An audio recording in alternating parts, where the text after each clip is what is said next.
Nothing can prepare an American for the moment they're most basic. Expectations collide with a different reality. I was working at a small cafe terrace in Barcelona when a tourist from the United States decided our furniture belonged on the pedestrian walkway. She confidently relocated a chair 3 meters from our designated area and took a seat. When I approached, she informed me it was her right to occupy public space. I tried explaining that our license only covered a specific zone, marked by lines on the pavement. Her response was unforgettable. "Taxation doesn't purchase my liberty," she declared, phone already in hand. "It merely enables it." She pointed to the painted boundary. "A stripe on concrete doesn't negate fundamental freedom." Her husband soon joined the call as an expert witness to the alleged infraction. A gentle attempt to retrieve the chair was met with a firm grip. "You can't touch my personal property," she stated. I clarified it was the cafe's property. "My temporary possession establishes my claim," she countered. It felt less like a service dispute and more like a live debate on political theory. A small audience of locals gathered, entertained by the philosophical standoff. Eventually, officers arrived and echoed my initial request. The chair needed to remain within the permitted lines. She informed them they were acting as agents of state overreach. They moved the chair back. Her parting review simply read that Spain was hostile to the freedom of seated posture at a candleside eatery in Amsterdam. An American gentleman once marched directly into our staff-only facilities, a space clearly labeled and located within the kitchen. When we directed him to the public restroom across the street, he was indignant. "If I'm purchasing a meal," he argued, "access to sanitation is included." We clarified that the kitchen restroom was not for guest use. "Relieving oneself is a basic human need," he proclaimed. "You cannot gatekeep a biological function." Pointing to the nearby public facility only fueled his stance. "I refuse to pay €1 when I've already invested in soup," he asserted, standing firm as if defending sacred ground. We repeated where the customer toilets were. His reply was absolute. "I do not cross thoroughfares for inherent rights." He then invoked universally accepted standards of sanitation. When pressed to name one, he cited the Geneva Conventions. The surrounding diners couldn't contain their laughter. He attempted to re-enter the restricted area and was physically blocked by staff. He accused us of ethical hygiene violations and threatened to contact the U.S. Embassy. Realizing his audience was unmoved, he stormed out, declaring that Europe had turned bathrooms into instruments of conflict. A boutique owner in Milan shared a similar tale. An American visitor demanded to use a changing room that was closed for cleaning. Asked to wait 5 minutes, she was incredulous. "Where I'm from," she said, "if I intend to buy, you cannot prevent me from trying it on." He explained it was a temporary hygiene closure under local rules. "Cleanliness does not supersede consumer liberty," she retorted. He indicated the cleaning in progress sign. She dismissed it with a wave. "That lacks legal authority." "Is there an officially regulated version of this notice?" When he stood firm, she summoned the manager. The manager reiterated the policy. She accused him of breaching retail equality statutes, arguing that if a garment was accessible to staff, it must be accessible to all. The manager struggled to maintain composure. Finally, she held a dress against herself in the middle of the store and announced 2 other shoppers. Should a woman be denied the right to try on what she plans to purchase? The silence was her answer. She departed, proclaiming that Milan had forgotten the fundamental dignity of shopping. On a tram in Rome, I witnessed an American man ask an elderly Italian couple to vacate their seats so he and his wife could sit together. They politely declined, stating they had several stops remaining. "I paid the fare," he insisted. "That grants me the right to sit with my family." Kay noted everyone had paid. "In my country," he explained, "when you travel with someone, seats are kept available. It's a matter of civil courtesy." The wife smiled gently. "Not here," she said. He was offended, claiming public transit systems must prioritize passenger comfort. When they stayed seated, he began a loud lecture on international seating equity. He started recording them with his phone, stating he was gathering proof of discriminatory conduct. Other passengers told him to stop filming. He said he was documenting a travel rights violation. The conductor intervened and instructed him to cease harassing people. "I'm the one being oppressed here," he replied. The conductor calmly observed, "Sir, you are the one standing." The entire tram erupted in laughter. He stopped recording, but muttered for the rest of the journey. About Europe's failure to grasp basic fairness. In a Valencia gelateria, a teenager dropped his ice cream cone. His mother demanded a free replacement. The staff kindly said they couldn't replace food dropped by the customer. She asserted her son had a right to enjoy his holiday.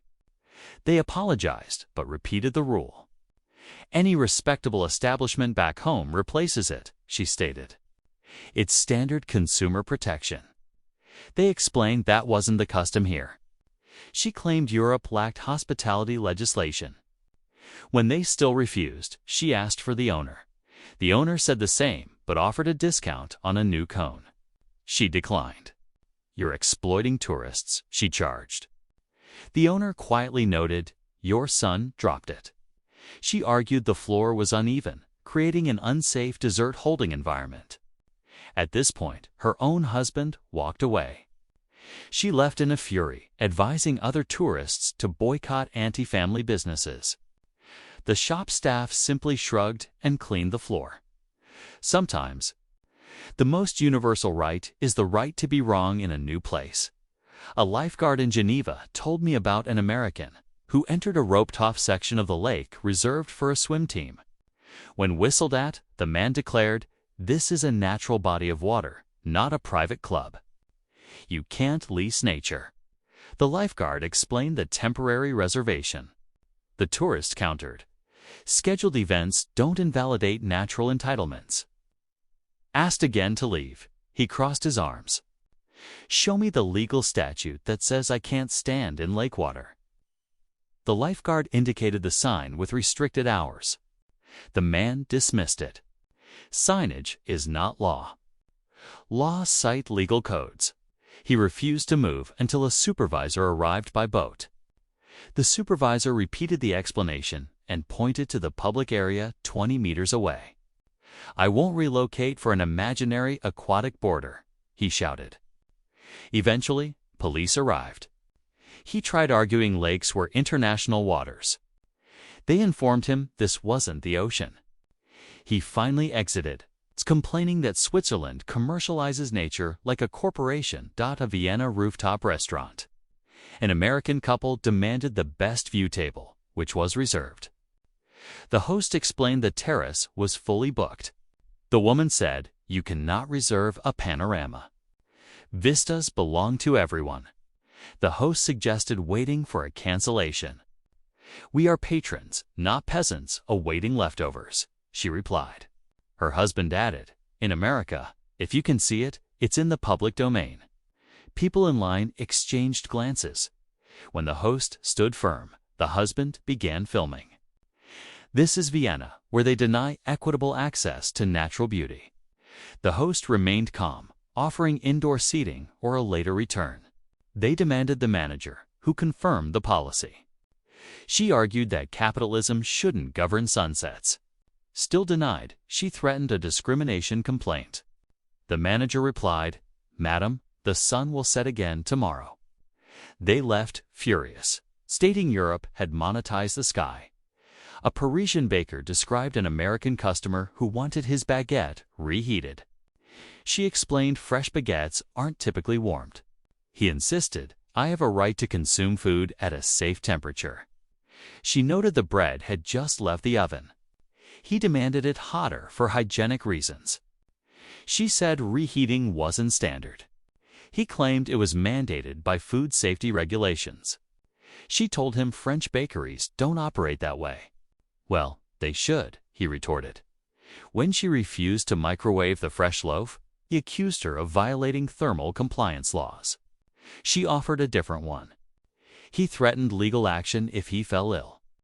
She remarked, "People have eaten baguettes this way for centuries." He said that wasn't a valid argument in the modern era. He bought it, walked out, then returned to complain it cooled too fast. She gestured to the door. Perhaps America is warmer. In a Copenhagen playground, an American couple photographed children who weren't theirs. A parent asked them to stop.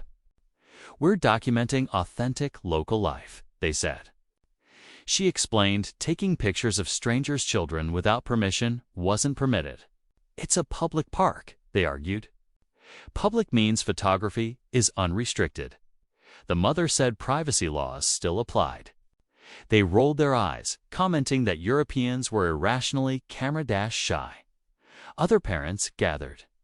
The couple maintained that visible children were photographable subjects. A community officer arrived and asked them to delete the images.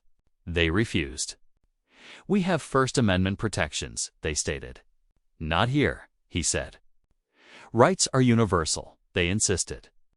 He shook his head, informing them Danish law required consent. They grudgingly deleted the photos while muttering that Scandinavia opposed family-oriented tourism. Culture shock isn't about language. It's about unspoken rules you never knew existed. A Stockholm hotel receptionist described a group who tried to enter the breakfast buffet without having paid for it.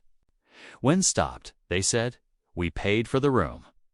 Morning sustenance is part of hospitality. He explained breakfast required an additional fee. They called it nickel-and-diming travelers. He said it was optional.